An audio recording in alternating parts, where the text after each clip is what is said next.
Salam elep hormatly adamlar. Garaşsyl baqy tarap yurdumyzda täzelikler hem habarlar bilen tanışdyrýan Watan habarlar gepleşiginde başlaýar. Ilk bilen gepleşigimiň gysga beýany bilen tanış boluň.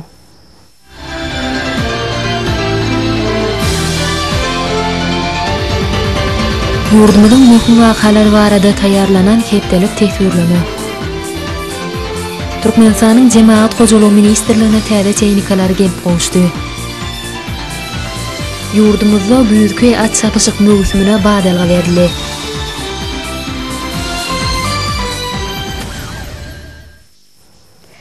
Inişwe beýlekler barada giň işleýin gurrun berýäs. Tamamlanýan hetden möhüm wakalary hormatly prezidentimiň beýik özgörtmeleriniň rowaşlanýanyna aýdyň suwd etdi. Ol özgörtmeleň halkymyzyň durmuşy, yurdumyzyň ösüşi bilen aýrylmaz baglanşyklydygy buýsonurjy ýagdaýdyr. Muňa özü hormatly prezidentimiň amala aşyrýan el-ýurt bählikli siýasatynyň jewisligi, agdybirligi, hoşniyetligi ýurlanmagyny görkezýär. Muňa yurdumyzda bolup geçen möhüm wakalaryň ýygydygerligine ser salangda da göz ýetirmek bolýar. 27 Ağustosda Türkmenistanyň prezidenti Gurbanguly Berdimuhammedow vilayatleriň hem de Aşgabat şäheriniň häkimleriniň, käbir ministrlikleriniň, pudokly idaralaryň ýolbaşçylarynyň gatnaşmagyna Günar atnaşar kali nowatdaky video şekli iş maslahatyny geçirdi. İş maslahatynyň gün tertibine möhüm owakyjylyk işleriň sultanyny paýtagymyň we güýlük buğday ekişiniň barşy ýurdumyzda durmuş ykdysady öwretmeliň hem de ulanmagy bermegi meýleşdirilýän desgalyň gurulşy bilen baglanşykly wajyp meseleler girdildi. Günar atnaşar kali iş maslahatyna çağırılanlar şu günlerde alınıp barýan işler we raýatlarymyzyň durmuşyny gurulndyrmagy gönükdirilip Hormatly prezidentimiz tarapyndan keyfiyetlerini gödüýpelen durmuşa geçirişi barada hatabat berdiler. Hormatly prezidentimiz hatabatlar dinläp, möhümlerin owakyjylyk işleriň sultanyna paýtagymyň we güýlük buğday ekişiniň başyna üniti çekdi. Döwlet başçylygymyz Rehmetýär Babaday hanlamyzyň alynlary, ahlakly rehmet arkaly ösdürilip yetişdirilen bereketli paýta gazyny talaba laýyk derejede ýygnap almak uğruna ähli zerur şäherlerin görülmegini talap etdi. Milli liderimiz kärenetçiler bilen öýdary hataplaşyklaryň wagtly watyny we büyükdönşsiz amala aşyrylmagynyň olaň öýünlüjlikli rehmet çekmäge bolan höwetlerini hassa artdyrjakdygyny noktadı. Bundan başga da hormatly prezidentimiz yurdumyzyň mukaddes garaşsyzlygynyň 21 ýyllygynyň şany bayramçylygyna hem de gyş mövsümine taýýarlyk işleriniň ýokary derejede gurulmagynyň zerurdygyny bellädi. Döwlet başçylygymyz suw serişlerini ejeli peýdalanmagyň täze suw hudanyny gurmak we olaň göwrümni ýygdyrlygy ýeňeltmek boýunça netijeli çäreler görmegiň zerurdygy hakynda seçip, meseleleň ahyryna hemme taraplaryň jogapkärçilikli çemeleşmegiň zerurdygyny noktadı. Hormatly prezidentimiz maslahatyny jemläp, Türkmenistanyň halk hojalygynyň ähli pudoklaryny giňerimde ýaýbanlandyran 20 çörli oňyn ýygürtmeleň üstünlikli durmuşa geçirilmegi, yurdumyzyň ykdysady kuwatynyň mundan meýlekde pugtulundyrylmagyny, türkmen halkynyň awadançylygyny we arwaşlygyny üpçün eder diýip noktady. 29 Ağustosda Türkmenistanyň prezidenti Gurbanguly Berdimuhammedow Ministrler Kabinetiniň nowatdaky mejlisini geçirdi. Onu yurdumyzyň durmuşy degişli möhüm meselelerin bir näçesine şeýlede käbir resmi namalaryň tasdamalaryna seredildi.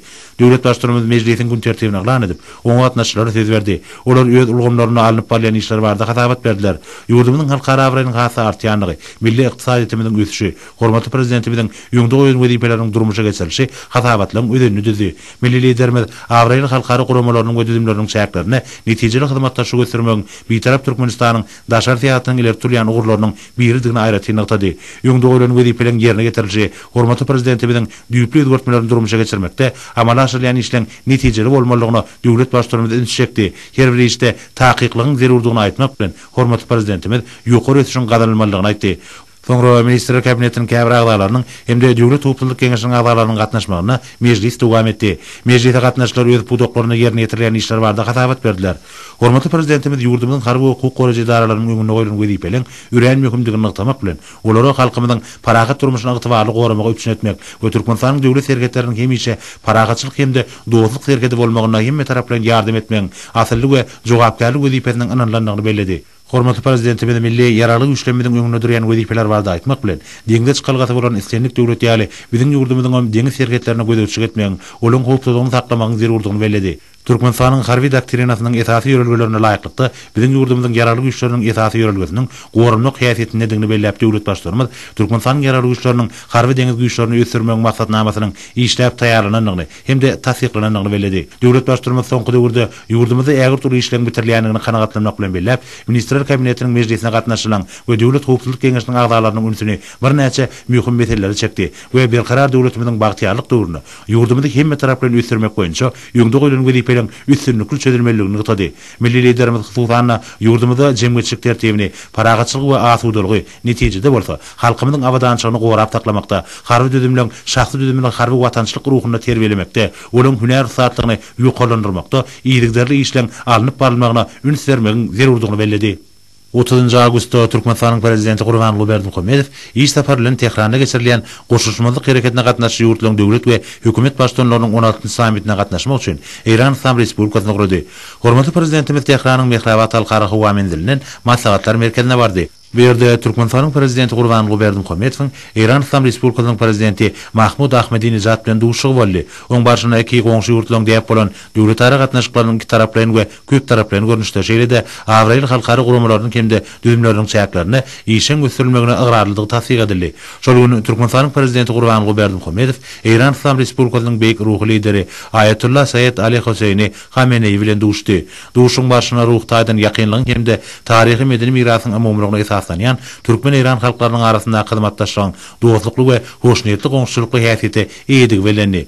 Türkmenistanyň prezidenti we Iranyň beýik ruhy lideri humanitar ulgamda ägir tuly mümkinçiligi eýe bolan öýdary peýdali Türkmen Iran hyzmatdaşlygynyň mundan meýlekde pogtalandyrylmagy ösürülmegi barada aýtdylar. Hemde onuň ähli abadançylyk hatirasyna hyzmat etjekdigine anan bildirdiler. Şeýlede ýeri halkara guramalarynyň şol sanyna goşuşmazlyk hereketiniň çäklerini ähli paragatçylygyň, howpsuzlygyň we oňy ötüşiň üpçün edilmegine görüktirilen netijeli öýdary gatnaşyklaryň aýratyn ähmiýeti eýdig belenni. Türkmenistanyň prezidenti Gurbanguly Berdimuhammedow maslahatlar merkezine gaýdyp gelenden soň Islam düşmanlygynyň başçyny Doktor Ahmet Muhammed Ali Al-Madanyny kabul etdi. Türkmenistan bilen Islam düşmanlygynyň arasynda hyzmatdaşlygyň netijeli häsiýeti eýdigini bellemek bilen milli liderimiz we ýeri halkara mali guramalarynyň biriniň başçyny bir näçe birlikde ýakta samalan ýerine getirmegi netijeli gatnaşyklaryň aýdyň meýwesi diýip bellediler. Bu öýdary peýdali esasy ýola goýulýan köp ýyllyk iki taraplaryň gatnaşyklaryň dowam ettiriljekdigini bellediler. Soňra döwlet başçylarymyz goşuşmazlyk hereketiniň 16-njy maslahatyna gatnaşdy. Hormatly prezidentimiz meclise çykyş etmek bilen Iran Islam Respublikasynyň prezidenti Mahmud Ahmadinejad goşuşmazlyk hereketiniň Tehranda geçirilen maslahatynyň işine gatnaşmaga çakyrygy üçin minnetdarlyk bildirdi. Milli liderimiziň belleşi ýaly we ýokary derejeli maslahat onuň düýpli ýerleri we ähmiýeti paragatçylyk we howpsuzlygy üçin etmek häzirki zamanyň möhüm meseleler çözülýärni halkara tagallalaryny birleşdirmek işine ýören möhüm ähmiýeti eýdir. Şoňa görä häzirki döwürde halkara gatnaşyklarynyň bütün ulgamly ösürmäge gönükdirilen hil taýdan täze çemeleşmeler kesgitlemek möhüm mesele bolup durýar. 2015-nji ýylda Türkmenistanyň goşuşmazlyk hereketine agza bolmagyna 20 ýyl dolýar we şonu Türkmenistan öz bir taraplygynyň 20 ýyllygyny bellär diýip näktamak bilen döwlet başçylarymyz 2015-nji ýylda Aşgabatda goşuşmazlyk hereketine agza ýurtlaryň paragatçylygyň, howpsuzlygyň we umumy adamzat ötüşiniň hatirasyna ähli hyzmatdaşlyk pogtalandyrmaga bagşlanan maslahatyny geçirmek baradaky teklibi öňe Döwlet başçylarymyz Iran Islam Respublikasyna bolan iş saparynyň maksatnamasyny tamamlap, maslahatlar merkezinden Tehran şäheriniň Mehrabat halkara howa menziline bardy we ol ýerden Türkmenistana ugraldy. Aşgabatyň halkara howa menziline Türkmenistanyň prezidentini ýurdumyzyň resmi adamlary garşyladylar.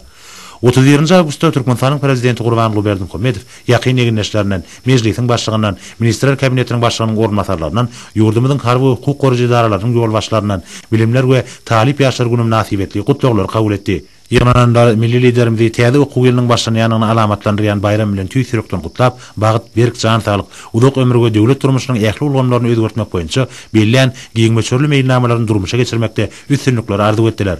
Hormatly prezidentimiz mehirli sözleri we hoşnýetli arzuwlar üçin minnetdarlyk bildirip, berkarar döwletimiziň bagtyarlyk döwrüne ýetijiň we başlygyň ýoly bilen önämli öňe barýan türkmen halkynyň abadan we bagtyar durmuşyny üpçün etmek üçin bilimiň derejesini ýokarlandyrmagyň uly ähmiýeti eýdigini belledi. Türkmenistanyň prezidenti öňde goýulan wezipeleriň möhümdigini nytap, ýetijiň täze bilentiplerine barýan ýolda döwletiň esasy dayanjylygyň bir hökümini bilim ulgamly kämilleşdirmäge mundan meýlekde uly üns beriljekdigini, bilim edaralarynyň maddi enzamlaryny büniýadyny döwre barplaşdyrmak we talip ýaşlaryň Türkmenistana şeýlede daşa ýurtlarda üstünlikli okamak üçin ähli şertler döretmek boýunça anyk ädimleriň ädiljekdigini aýtdy. 1 sentýabrda täze okuw ýylynyň başlanýanyny alamatlandyrýan bilimler we talip ýaşlar gününiň tutuşy ýurdumyzda giňden we dawarly bayram edilýän pursatynda paýtagtymyzda döwlet başçylarymyzyň ýaş nesilleri hakyna edýän ýygyderli aladasynyň aýdyň netijesine urulan şanly waka boldy. Aşgabatyň gözel künjekleriniň birine Arçavil şaýolyny hormatly prezidentimiziň gatnaşmagyna Türkmen Döwlet Neft we Gaz institutynyň täze binalary toplanynyň açyş dawarasy boldy. Davara gatnaşylar hormatly prezidentimize güler edilen mehirli garşadylar. Atyrly däbe görä, hormatly ýaşlylar we din wekilleri milli liderimize duý çörek ködüretdiler. Garaşdy bir tarap Türkmenistanyň abadançylygy, hormatly prezidentimiziň başlangyjy bilen hemde ýol başlygyna ýurdumyzda giňden ýaýwanlandyrylan oňyn özgörtmelen üstünlikli durmuşa geçirilmegi dile edilip aýet töwiri golly. Ýokary okuw mektebiniň öňündäki meýdançada aýdym taýlar belenten ýeňlendi. Joşguny tanyslar ýerine getirildi. Ýaş sepere öçüňler öz çykyşlaryny usatlyk bilen ýerine getirdiler. Döwlet başçylygymyz ýürüti taýýarlanan minbere geçip, bir ýerine bilimler we talip ýaşlaryny hemde Türkmen Döwlet Nevit we Gady institutynyň täze binalary toplamynyň açylyşy münasibetli gurulýan goşa dawara bilen gutlady we berkarar döwletimiziň bagtyarlyk döwrüne milli bilim ulgamynyň ösürmegi ýurdumyzda durmuşa geçirilen döwlet syýasatynyň ilerletýän ugurlarynyň biridir diýip belledi. Hutşoň şeýle döwletimiz alim we bilim ulgamynyň ösürmegi ýaşyň dünýä derejesine laýyk bilim almak üçin ähli derun şertlerini döredilmegi bilen baglanşyk meselelere aýratyn üns berýär diýip milli liderimiz aýtdy.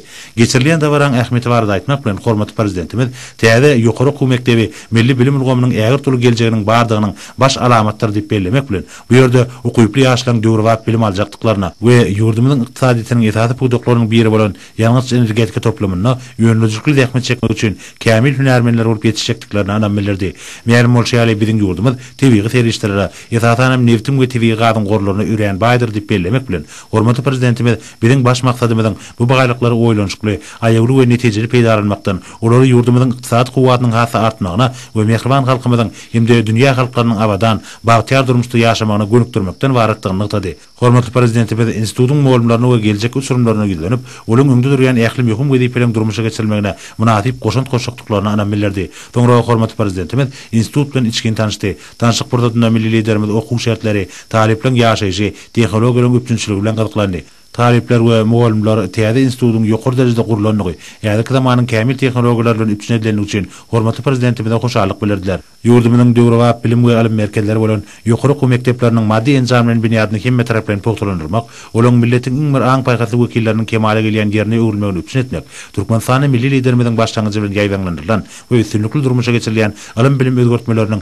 ilerletýän ugurlar bolup durýar. Ýa-da döwürde ýurdumyzyň bilim ulgamynyň hemme taraplardan ösürmek uruna bir näçe düýpli özgörtmeler durmuşa geçirilýär. Onuň baş maksady häzirki döwrüň talaplaryna laýyk gelýän netijeli bilim ulgamyny döretmekden milli ykdysatymyzyň durly puduklary üçin ýokary hünärli işgärler taýýarlamakdan ibaretdir. Täze ýokary okuw mektebine öwrümçi we ýoňda barjy tehnologiýalar ornaşdyrmak meselelerini aýratyn ünsürler. Bu bolsa mugallimler we taliplary bu ýerde durly barlyklary, alymy tejribeler we sinalary geçirmäge mümkinçilik berer.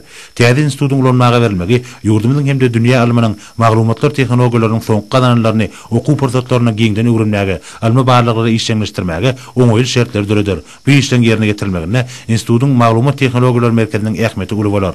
Ol dünýäniň kämil tehnikalar we tehnologiýalar bilen üpçün edilipdir. Merkezde oturdulan kompýuterlaryň bilen internet arkaly dünýäniň durly günjekleriniň ugurdaş merkezleri bilen göne aratnaşygy ýoly goýmaga mümkinçilik bar.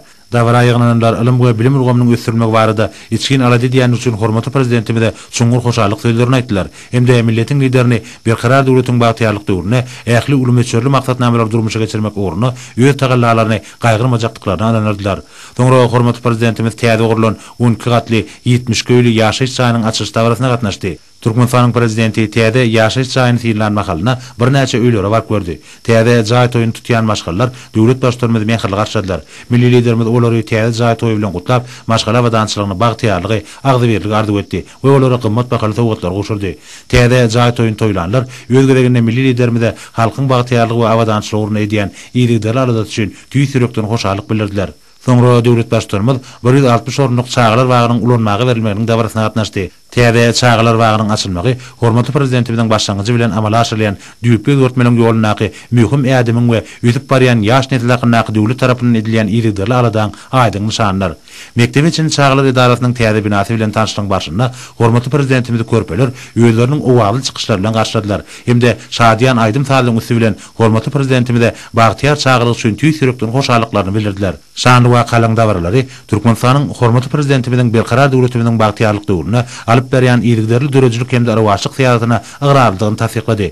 Ýurdumynyň durly günjeklerini ulanmaga berilen bilim ojaklary raýatlanmada ýokary ruh bilenligi üpçün etdi. Şanly günlerde badylga berilen işler ýurdumynyň okunly ösüşini görkezdi. Munyň özi hormatly prezidentimiz tarapyndan amala aşyrylýan ýyl ýurtbäklikli özgörtmeliň barha arwaçlanyanyna aýdyň subutnamadyr. Indi bolsa Türkmenistanyň prezidentiniň gol çeken resminamaty bilen tanış edýäs. Türkmenistan bilen Özbekistan Respublikasynyň arasyndaky hyzmatdaşlygy mundan welekde ösürmek maksady bilen Türkmenistanyň prezidenti buyrugy gol çekdi. Resminama laýyklykda Sowda ykdysady Almateynikova medeni hyzmatdaşlyk boýunça bilelikdäki Türkmen özök toporunyň 8-nji mejlisine gatnaşmak üçin Türkmenistanyň wekiliýeti 2010-njy ýylyň 3-5 sentýabr aralygynda Özbekistan Respublikasynyň Daşkent şäherine gulluk iş saparyna bolar.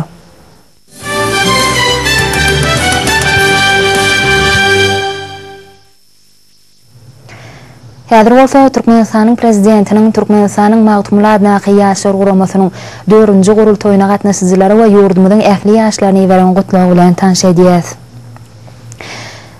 Berkarar döwletimiziň ruhulent ýaşlary, hormatly gurultoýa gatnaşyjylar. Sizi berkarar döwletimiziň bagtyarlyk döwrüniň taryhyna altyn harplar bilen ýazyljak uly syýasy, jemgyýetçilik waka Türkmenistanyň magtumlar naky ýaşlar guramasynyň 4-nji gurultoýunyň açylmagy bilen tüýsürekden gutlaýan.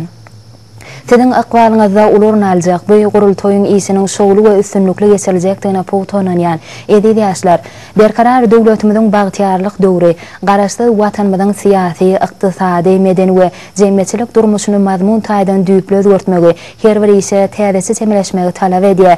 Şu nokdaý nazardan Türkmenistanyň magtumlar naky ýaşlar guramasynyň 4-nji gurultoýy uly taryhy we jemgyýetçilik syýasy ähmiýeti eýedir.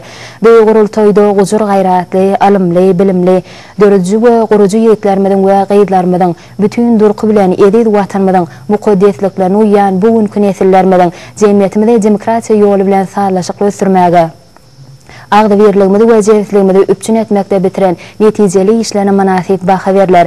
Şeýle hem döwletimiziň ösüşiniň täze tapgyrynyň wezipelerini we biziň ýaş nesil wagtda döwlet syýasatymyza laýyk gelen anyk çözgütler kesýetlenir. Ýurdumyzyň ýaşar guramasynyň medeniýetimizi, edebiýatymyzy, sunatymyzy, edep desurlarymyzy, köpçülikliň beden terbiýany we sporty ösürmek, aýratyna ýaşlarymyzyň arasynda sagdyn durmuş ýörelgelerini wagt netihat etmek, beden taýdan berek ruhulent ýaşlar terbiýelep ýetişdirmek babatyna toplan baý tejribesi öňde goýulan wezipeleri üstünlikli çözmäge ýardam berer.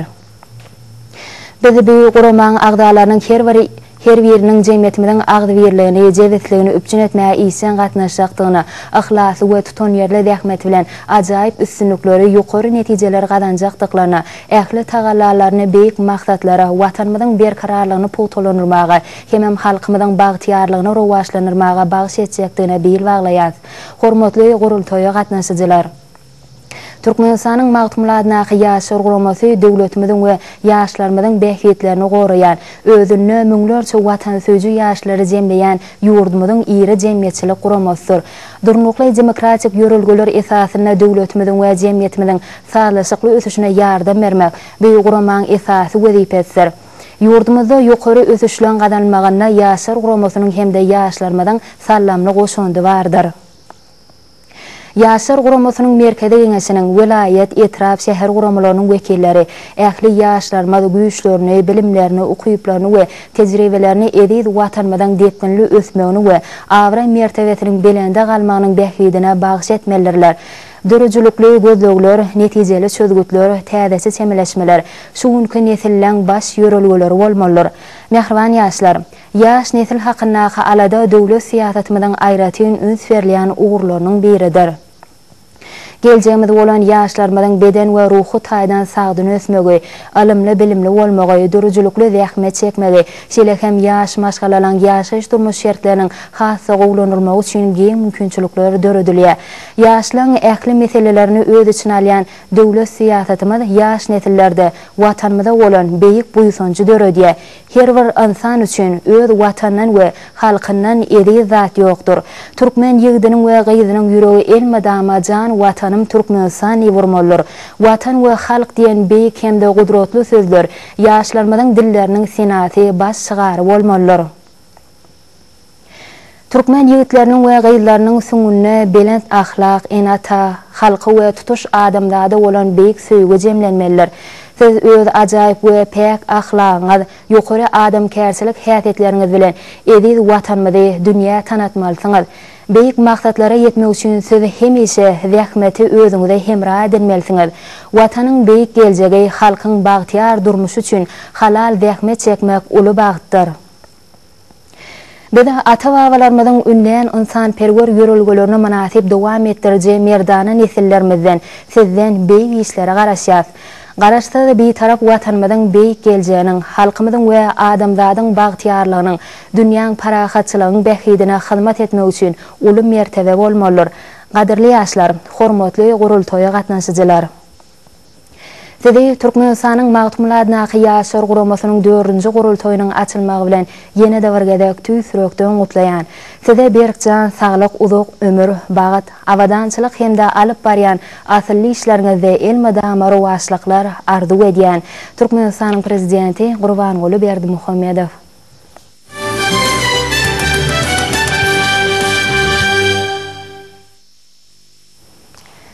Türkmenistanyň Jemaat Hojalygy Ministrliginiň puwdoklygyň düzümleriniň Teýniki parkynyň üstü täze ýürütüleşdirilen ulaglar bilen ýetirildi. Gönnün hormatly prezidentimiň taýinlaty bilen durly katymly ýürütüleşdirilen Teýnikalaň 164-si ministrligiň ygtiýaryna gelip gowuşdy. Täze teknikler durly kysymly awtologlaryň birnäçedinden, ýagny ýük götürjilik 25-30 tonna barabar bolan awtokrallardan, ýük götürjilik 20 tonna çelli bolan ýüküni öýe düşürýän ulaglardan, şeýle hem durly kysymly ýük ulaglaryndan ibaratdyr. Milli liderimiň durmuşa geçirýän oňyn öwürtmeleriň çäklerini düzümüň teýniki binýasyny döwre waplaşdyrmak, onuň üstüni täze teknikler bilen ýetirmek wagtda döwletimiz tarapyndan liderli alad edilýär. Degişli teýniki baragdan geçirilen awtologlar ýetine iş ýerlerine uğradyldy. Häzirki döwrüň talaplaryna dogry laýyk gelýän kämil teýnikler düzümüň gündelik işlerine ulanyp başlandy. Munyň özü döwlet başlarymyzyň ministrligiň öňde goýan wezipeleriň üstünlükli berja ediljekdigine aýdyň subutnamadyr. Berkarar döwletiň bagtyarlyk döwri, toy bayramlary, egsilmeýän joşgunly dawarlara betlenýär. Bagtyarlyk döwrümizin güýdüki atçapyşyk mövsümi ýurdumyzyň ähli vilayetlerine bayramçylyk häsiýetine eýe boldy. Hormatly prezidentimiň sowgat beren ähli vilayetlerdaky atçylyk sport toplumlaryny hökm süren joşgunly dawarlarym oň aýdyň misallar. Ýegselme güni paýtagtymyzyň merkezi döwlet aýlagyna da güýdüki atçapsygyna badalga berildi. Şeýle bolan soň bu ýerde aýdym saldy dawara da giňerme eýe boldy. Behişde bedewliň sapsygyna tin etmek üçin aýlagy asynatlar, bedewatyň muşdoklary, jan köýerleri, paýtagtymyzyň ýaşaýjylary we mihmanlar geldiler. Dawarda ýurdumyzyň bagstagynlary sykyş edip, berkarar döwletimiziň bagtyarlyk döwrüni, azuda watanymyzy ýellen ýyllym akalteke bedewlerini wasp etdiler. Ata-babalarymyz atyrlaryň dowamyny öňden gelýän milli ýol ýörelgeleri dowam etdirip, türkmeniň arasynda akalteke tohumly atlaryny asyl nusgasyny biziň müllemizde ýetirmek başarypdyrlar. Akalteke atlaryny ýetmekligi, olaň köperdilmegi, zerur bolan şertleň döredilmegi, şeýle-de türkmen bedewleriniň arasynda tohumly geljekki nesillere ýetirilmegi wagtda da hormatly prezidentimiň başçylygyny aýratyn uly işler amala asyrlýar. Muň şeýledigine bolsa notak atçapsygyny da aýdym göz ýetirmek boldy. Atçapsyklarynyň ähliden bir-birinden dartgynly şekilleşikli boldy. Jan köýerliň şahatlykly şowgunly sesleri türkmen halkynyň bedewata goýan hormatyny aýdyň görkezdi. Ýarşda 10 çapsyk geçirilip oňa bedewliň 100den gowragy gatnaşdyryldy. Esas çapsyk absent bayragyny alma ugruna çapsyk boldy. Onu 3 asar atlar 2000 metralyk goýunça güýçliýänçler. Şuna Türkmenistanyň prezidentiniň ahaltyk açylyk toplumyndan dal bedew atly bedew aralygy 2 minut 24 sekundda geçip birinjiligi eýilmegi başardy. Aýlawda beýleki çapuglaram bir-birinden kimler ýaly bolmady. Geri gelenine habar bersek, aýlawda Türkmenistanyň prezidentiniň ahaltyk açylyk toplumyna degişli bedewliň 4-nji birinjiligi eýilmegi başardy. Maklady aýlawa atçapsygyny tomoş etmäge gelen ýerleşlenmedi. Buňky ýarşdan lezzet allar. Balkan vilayetinde de güýdüki atçapsyk möhüminiň açylyş dawarasy din sugynyň çäreleri bilen goşup öz bolşulygy, täsirligi bilen tapawutlandy. Aýdylan gutlaw sözleri hormatly prezidentimize tüýtürekden çykan alkyşlar bolsa, Balkan vilayetiniň bagstagynlarynyň döwre wap aýdym sallary şowgunly tanşary bilen goşdy. Dawaran dowamyny amal haşam tunutynyň nusgalyk eli işleriniň şeýle-de suratkeşliň azaýat bedewlenmedi. Berkarar döwletimiziň bagtyarlyk döwrüniň buýsançy ösüşlerini wasp eden suratlarynyň sergisi guruldy. Şeýle-de Balkan vilayet sport barada komitetining sportyň durly görünüşleri boýunça Guran gazykly ýarşlardyr görkezme çykyşlarynyň jan köýerleri ýetip boldy. Güýdük möhüminiň birinji atçapsygynyň başlanmagy bilen hem şeýle şahatlykly goýun ýoşurjy sesler has belende galdy. Ýarşa goşulan bedewliň ýynnamlygy jan köýerliň şahatlyk şowguny hasam arşa götürdi. Bu gedeki atçapsygyna Balkan atçylyk sport toplumynyň we vilayetin ähli etrap şäherleriniň hojalyk atlarynyň en semeti gatnaşyp olar özleriniň ýynnamlygyny ezberligini görkezdiler. Bu ýerde bedewler bir aýlawdan 6 aýlaw geçenli aralykda özara güýçliýänçler. Gazakly we çekeleşikli geçen sapsyklarda öňe saýlanan bedewlere we olaň sapsykwarlaryna gymmat bagaly sowgatlar dawarly ýagdaýda goşurly. Garasyz wagty tarap Türkmenistan diýarymynyň ähli güýçlerini bolşy Aldaşaw şäherindäki atçylyk sport toplumyna da berkarar döwletiň bagtyarlyk döwrüniň güýdüki atçapsyk möhümine badalga berildi. Onunla gurulun atüstündäki ýöris aýratyn täsirli boldy. Bayramçylyk lywatynda bedelen bu toplumda ir-täher bilen ýokary ruhberentlik hökümdürdi. Davara welaýatyň ähli günjeklerinden ir-täherli ýaşullar, dürli ýaşdaky, dürli kärdäki adamlar geldiler. Bu ýerde türkmen halkymyň gadymdan gelýän toý däp desturlary berza edildi. Welaýatyň medeniyet we sunwady isgärleri, aýdym stadionlar, tanslar, usatlyk bilen çykyş etdiler. Ýanglanan aýdym saatlarda ýerine ýetirilen tanslarda bagtyarlyk döwrümüz, edil watanymyz, eşretli durmuşymyz wasp edildi. Güýjki atçapsyk mögümine başlanan dawara atçylyk sport toplumynyň içindäki dawaralar meýdançasynda da uzak wagtlap dowam etdi. Bu ýerde de welaýatyň medeniyet we sunwady isgärleriniň, aýdym stadionlarynyň, tanslaryň çykyşlary dawara gelenlere lezzet paýlady. Hatyra tutulan Ağoýluň öňündäki gurulan dürli sergiler raýatlarda aýratyn täsir galdyrdy.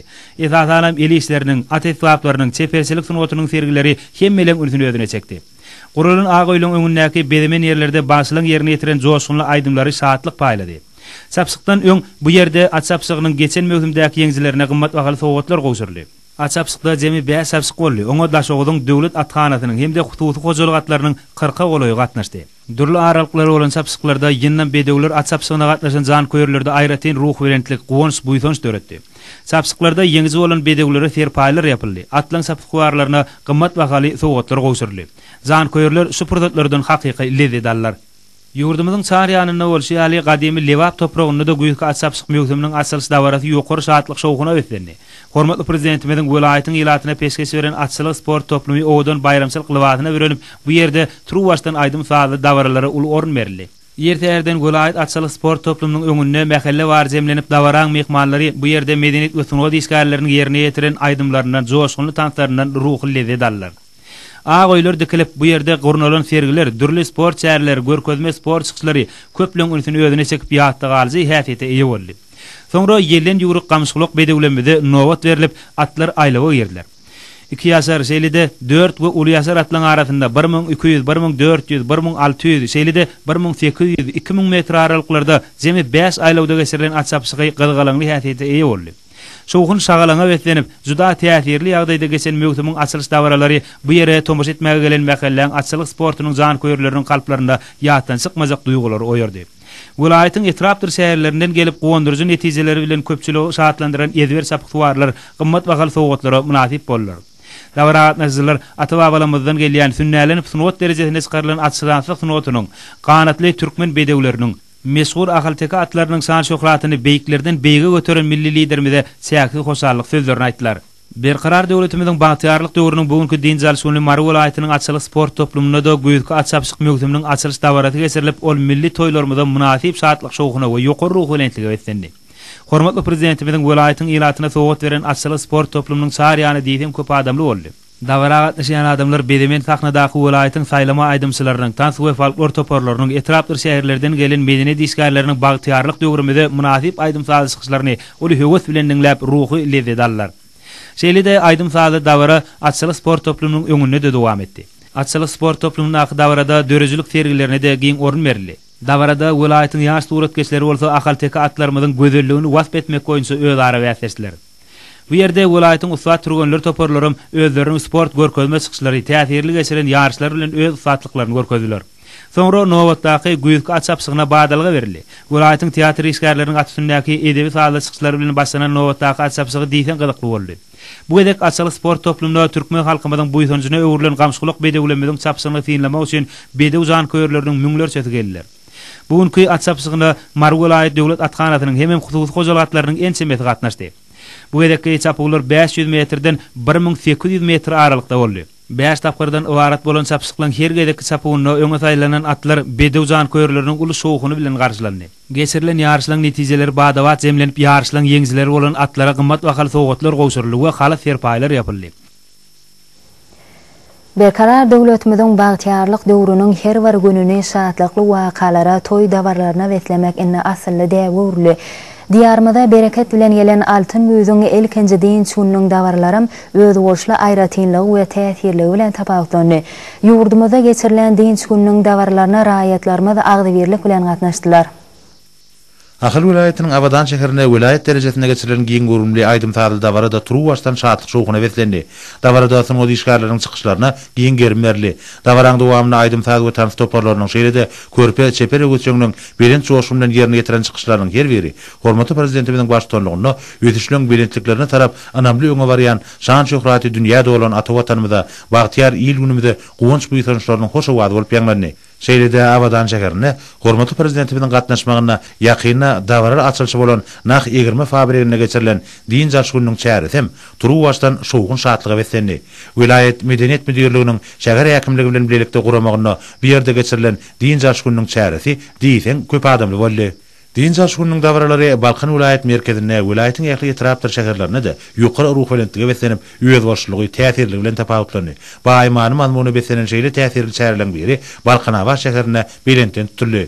Sonuç saatlarynyň bagtýarlyk döwrümde hormatly prezidentimiziň bütün älim sire meşhur bolan beýik işlerini ýeşetli durmuşymyzy wasp eden döwrawap aýdym taýlary bilenten ýaňlandy. Din şunyň dawaralary Balkanawatdaky Balkan vilayet döwlet drama teatryna da uly şatlyk şowguny ýetilmez buýsança beslenýär. Vilayet döwlet drama teatrynyň sahna ustatlary öz eserlerine bir karar döwletimiziň bagtýarlyk döwrüniň buýsança ötüşlerini şeýle-de hormatly prezidentimiziň Jowhur paýgasyndan kemal tapan awada milli syýahatçylyk dowlugyny alnyp barlayan ýyl-ýurt täkwitli, dünýä ähmiýetli tutumly işleri wasp etdiler.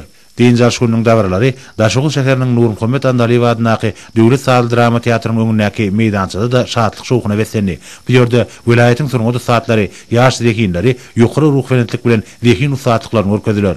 Däwe ulan din şunyň çäresi Daşoğul şäherindäki alternativ seýirgäkine adatdaklar ýaly köp adam boldy we uly ruh bilenlik bilen bellenip geçildi. Bere ýaňan adamnyň bagtýarlygynyň, şatlygynyň göz başynda duran we karar döwletimiziň bagtýarlyk döwrüniň galkynçly ötüşleri, halk hojalygynyň ähli gurulary boýunça ýetilýän uly tepkitler, gadanlayan goňully netijeler halkymyzyň milli buýsanjyna öwürlendigini älime ýaýdy. Belenten ýaňlanan aýdym taýlar, ajaýyp tanyslar bir ýere ýaňlanan göwünlerini hasy göterdi. Dawaradaky joşuny çykyşlar din jarşgynyň çäresine gatnaşanlarda ýatdan çykmajak täsirler galyrdy. Türkmenawa şäheriniň Göýrekli we Türkmen seýirgäkine geçirilen din şunyň dawarasam ýokary ruh bilentigi bilen tapawutlandy. Terhowdyň kenaryna geçirilen bu dawara vilayetiň ähli etrap şäherlerinden gelen çağalar, aýdymsaz we tanys toparlar gatnaşdylar. Lewap vilayetiň Zakar etrabyna geçirilen dawaraly çäre de din şunyň dawaralarynyň üstüne getirdi. Bu dawara Bagşetdiň türkmeni Eşetil Döwrani dünýä ýaň salya bagtýarlyk mukamy ady bilen geçirildi. Oňa etrabyň ýaşaýjylar we bagtly zamanyň bagtýar ýaşlar gatnaşdylar. Etrap medeniýet we soňky işgärlerim bu dawara özleriniň täze aýdymsaz folklor tanys çykyşlar bilen sowgatly geldiler. Hergepden din şulary Mar vilayetiniň şäherlerine dir etraplaryna geçirilen dawarlaram ýokary ruh bilentligi beslenýär. Bu gedekki din şunyň maksus vilayet merkezine okuw jaýlarynyň, talip ýaşlarynyň, orta mektepleriň okuwçy ýaşlarynyň gatnaşmaklaryna Mar şäherindäki vilayet kitapxanasynyň öňündäki toý meýdançasyna geçirilen aýdymsaz bayramçyk dawarasy aýratyn şatlyk şowguny beslendi. Göwün göterji dawarada aýdymsaz tanys toparlarynyň çykyşyna giň orun berildi. Bu ýerde ýerine getirilen aýdymlarda, tanyslarda bir karar döwletimiziň bagtýarlyk döwrüniň ötüşleri özgörüşleri, bagtly ýaşlyk, hormatly prezidentimiziň ýurdumyzda amalaşýan rawaç işleri bilen teňde wasp edildi. Marin Kemin adynaky döwlet drama teatrynyň güýdük açyş dawarasy ýokary ruh bilentligi beslendi. Dawaraň başynda teatryň artistlarynyň bir karar döwletimiziň bagtýarlyk döwrüni wasp edip ýerine getiren aýdymtaly çykyşlary bu dawara turu başdan aýratyn ýuşun çaýyp dawara gatnaşan ýaş nesillerde watançylyk duýgularyny joşturdy.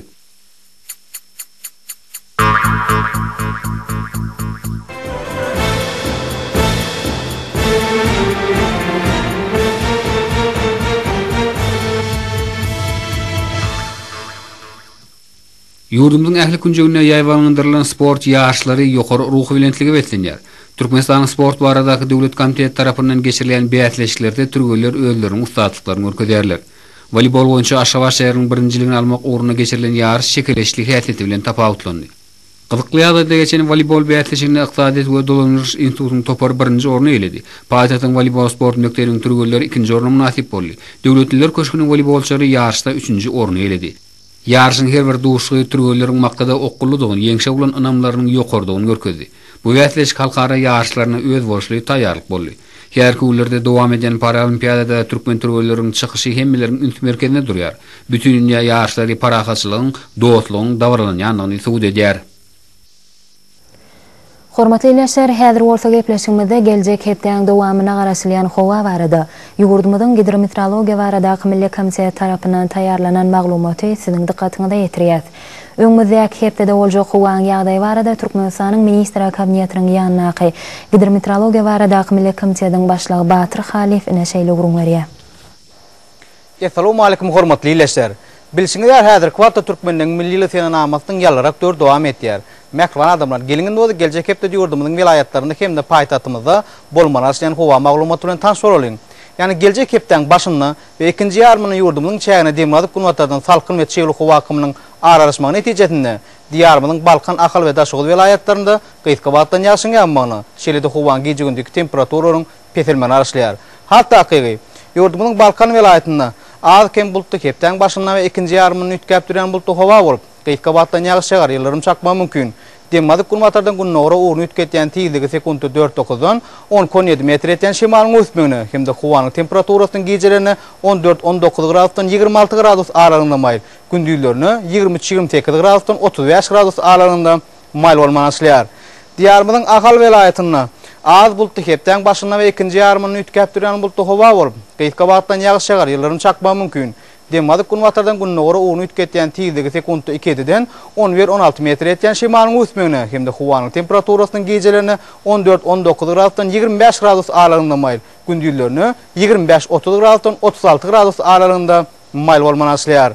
Ýurdumyzyň Mar vilayatynda az bulutly hepden başyna we ikinji ýarmyny ütkäp duran bulutly howa bolup, demladyk kunwatardan günnäre uruny ütketýän tezligi sekundy 1-dan 10-17 metr etýän şemalyň ösmegini hemde howanyň temperaturasynyň gejelerini 13-18 gradusdan 24 gradus aralygynda maýl, gündüzlerini 27-30 gradus maýlan 38 gradus aralygynda ysy bolmanaslýar. Diýarmyzyň Lewat vilayatynda az bulutly hepden başyna we ikinji ýarmyny ütkäp duran bulutly howa bolup, demladyk kunwatardan günnäre uruny ütketýän tezligi sekundy 2-den 13-18 metr etýän şemalyň ösmegini hemde howanyň temperaturasynyň gejelerini 10-17 gradusdan 23 gradus aralygynda maýl, gündüzlerini 25-30 gradus maýlan 38 gradus aralygynda ysy bolmanaslýar.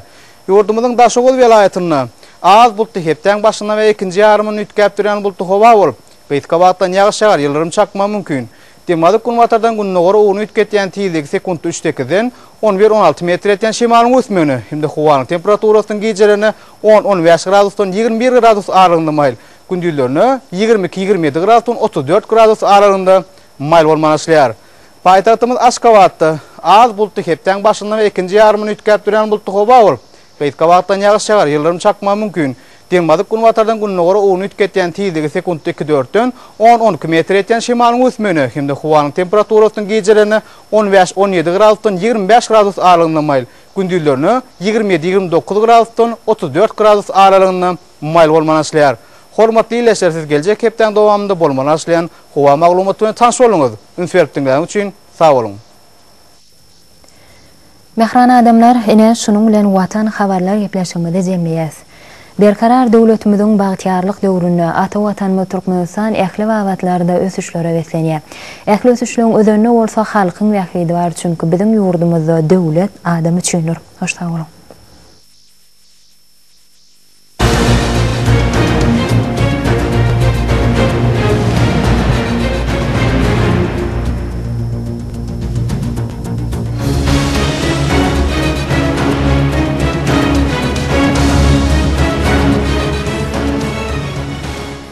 Assalamu alaykum hormatly adamlar. Altınazır Türkmenistan teleýilim hepden möhüm wakalar bardy gurrun berýän. 7 gün atly epleşigimiz bilen dowam edýäs. 27 awgustda Türkmenistanyň prezidenti Gurbanguly Berdimuhammedow welaýetliň hemde Aşgabat şäheriniň häkimleriniň käbir ministrlikleriniň we pudoklaryň idaralarnyň ýolbaşçylarynyň gatnaşmagyna günar atnaş arkaly video şekilde iş maslahatyny geçirdi. Nowatdaky iş maslahatynyň gün tertibine möhümlüğün owluk işleriň sultanyna paýta ýygymynyň we güýlük buğday ekişiniň barşy ýurdumyzda durmuş ykdysady özgertmeleriň hemde ulanmagy berilmegi meýilleşdirilýän disgalyň gurulşy bilen baglanyşykly wajyp meseleler ýerdildi. Döwlet başçylygynda video şekilde iş maslahatyny açmak bilen ilki bilen günar atnaşyga Ahal vilayatynyň häkimi Nur Mämmedow çagyrdy. Häkim vilayetin ekrançyk meydanlaryna alınıp barýan işler, hususan güýlük buğday ekişini hemde paýta ýygymyny belenen möhletlerde geçirmeň depkinlerini ýokarlandyrmak we alınıp barýan owagajylyk işleriniň guramaçyk derejesini gurandyrmak boýunça milli liderimiziň ulal beren tawşaklarynyň ýerine ýetiriş barada hasabat berdi. Şeýle ol Tewtiň durmuş ulgamyna degişli işler täze okuw ýylyna şanly garaşdyrmamyzyň bayramyna göwnüzay taýýarlyk görmek bilen baglanşykly amal aşyrýan çäherler hakynda aýtdy.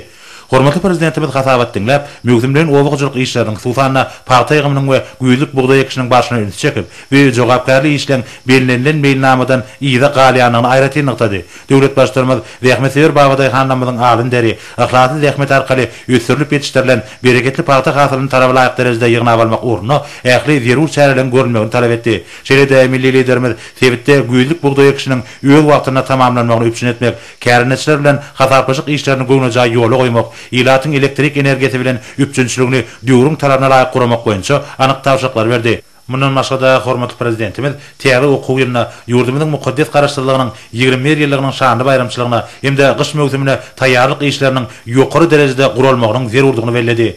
Soňra Günar atnaşda geçirilen video şekilli iş maslahatynda Balkan vilayetiniň häkimi Satlyk Fazederli, häkim mewsümden owagajylyk işleriniň depkinlerini ýokarlandyrmak, paýta ýygymynyň netijeligini artdyrmak, buğday ekişini agratýan kadrlara laýyklykda geçirmek boýunça alınıp barýan işler barada hasabat berdi. Şeýle ol vilayetiň çägine hususan awada milli syýasatçylyk bolugyna alınıp barýan gurulşyk işleriniň ýagdaýy, Tewtiň durmuş ulgamyny ösdürmek boýunça durmuşa geçirilen çäreler hakynda aýtdy. Döwlet başlarymyz milli ykdysadiyetimiziň mühim puduklarynyň biri bolan owagajylyk öýrümçiligiň netijelegini ýokarlanmak bilen baglanşykly wajyp işden başyna gödäwçiligiň gowşadylanmagy üçin paýta ýygymynyň depkinlerini günüberýän güýçlendirmek, güýlük buğday ekişini öz wagtyna tamamlamak, ýygymda we ekişde kuwatly tehnikalar güýjünden netijeli peýdalanmak barada vilayetiň häkimine berk talap bildirdi. Mundan başga da hormatly prezidentimiz Tewtiň mallaçylyk pudugyna alınıp barýan mögümden işleri göwnüjay alyp barmak boýunça anyk tawşaklar berdi. Şeýle milli liderimiz mekteplerin täze okuw ýylyna